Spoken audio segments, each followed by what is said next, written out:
What's up guys, it's Ryan Huber. How's it going? If you don't know me, I'm a corporate pilot and flight instructor in Arizona, and I wanted to talk to you guys today about an experience that I had with a student that was really awesome. We got to sit down with a DPE here local in Arizona, and what I'm doing is I'm doing this student's initial CFI training. We've been working on it for a while now, and it's my first ever CFI student applicant that I've taught. I'm now a 2-year flight instructor, and I have the ability to do CFI students. And so I took on this project. He transferred over to me from a different flight school, and one opportunity that was brought to my attention was that there was a DPE here in town that does a local ground school, and he focuses on commercial and CFI applicants. And it was, as soon as I heard it, I thought this was an amazing idea. And just to recommend to you guys and put the thought out there, I think if there is a DPE in your local area, and I'm not going to name drop specifically who this is in the Arizona market, but if you are interested, send me a private message and I can get you information on the DPE that we had this ground school session with.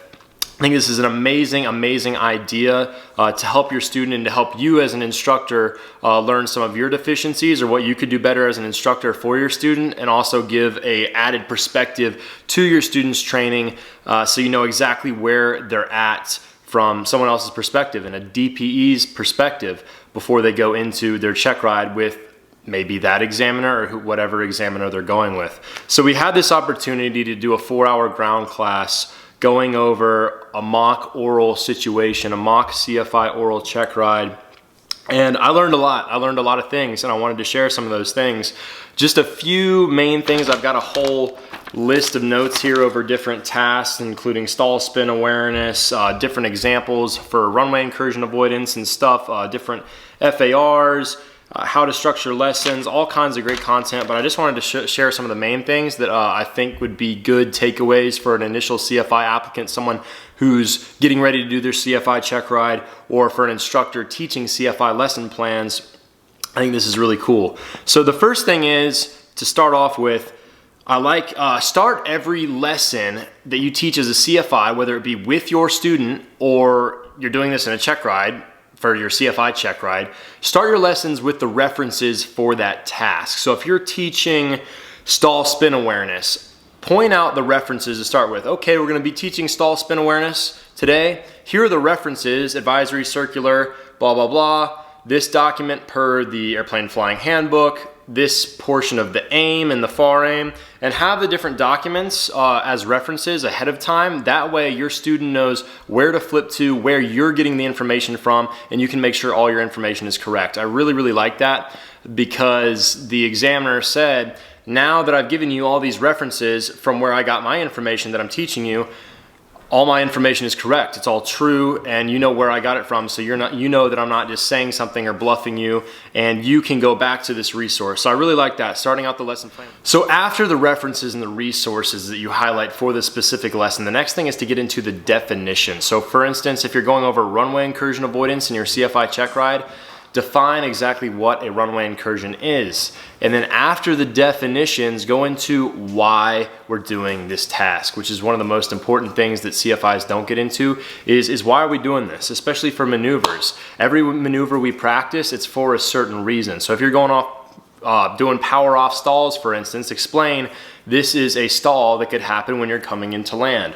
We're full dirty configuration, the power's back, we're slowing, we reach that critical angle of attack on final, and we're simulating reducing that critical angle of attack and recovering from the stall on final approach without hitting the ground and end up going around and recovering from that stall. So explain why we're doing things, because if the student doesn't know why and they just feel like they're doing it for no purpose at all, then they're not going to get much out of it. So references and resources, the definition, and then the why, the big why.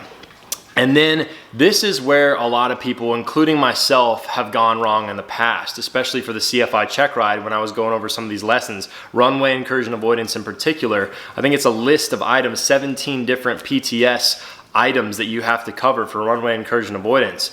And I mean, the easiest way to cover all these items is to cover it in a lecture type lesson where you just go line by line and you cover all these things and you're lecturing the student or the examiner who is the student. It's really, really easy to do that. But I think more and more DPEs, according to the DPE that we talk to, are beginning to accept better real world training. It breaks me. It sucks and it hurts that a lot of these DPEs, from what I've heard a lot of stories about them wanting you to recite certain things from memory or do CFI lessons and teach lessons with no notes, closed book. And I think that's absolutely ridiculous, because are you going to teach your student in real life without any references? Are you just gonna sit there across the table from them and teach them stalls and spin awareness just over the table, no resources, no props, no models, no visuals, nothing? Is that gonna be very effective? Absolutely not. That's not gonna do anything. It's not going to be very effective instruction, and they're not going to learn much out of that. How are they going to remember that? How are they going to understand, apply, and then correlate that knowledge? They're not going to do it very well. So I think what this DPE recommended to me is go away from just the lecture stuff. The examiners, from his opinion, like to see a little bit of that you can lecture, obviously, but then not only can you lecture, but can you do different forms of instruction? Can you form a scenario? Can you teach maybe visually, or can you teach more tactile, have students do something hands-on? Can you do a group collaborative setting, a group conversation, the different types of learning, different learning environments than just sitting there and talking? And I've got it in my notes here. It's really, really good. It's really, really good. This is tell me, show me, involve me. So if you just tell me, it's gonna be more towards that rote level of understanding, the rote level of learning. And then if you show me something, there's more of an understanding, but it's when you involve the student, that there's that application and correlation, deepest level of instruction. So to overview these lesson plans and kind of what I learned and took away from this is start with the references, start with the materials that you can have open or that you're using to teach, and the FAA documents that they can go and find this information from, where you're sourcing your knowledge from. Start with that. References, then go into the definitions, define what exactly it is that you're teaching, why you're teaching it, and then go into the topic trying to involve the student. Tell, show, and involve, and get to that correlation level. And that can be by constantly asking questions, making it more of a conversation lesson. Have them review the material before coming to you if it's an actual student.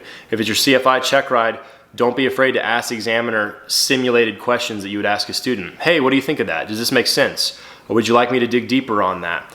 And then ask them, okay, we talked about this. What do you remember about that?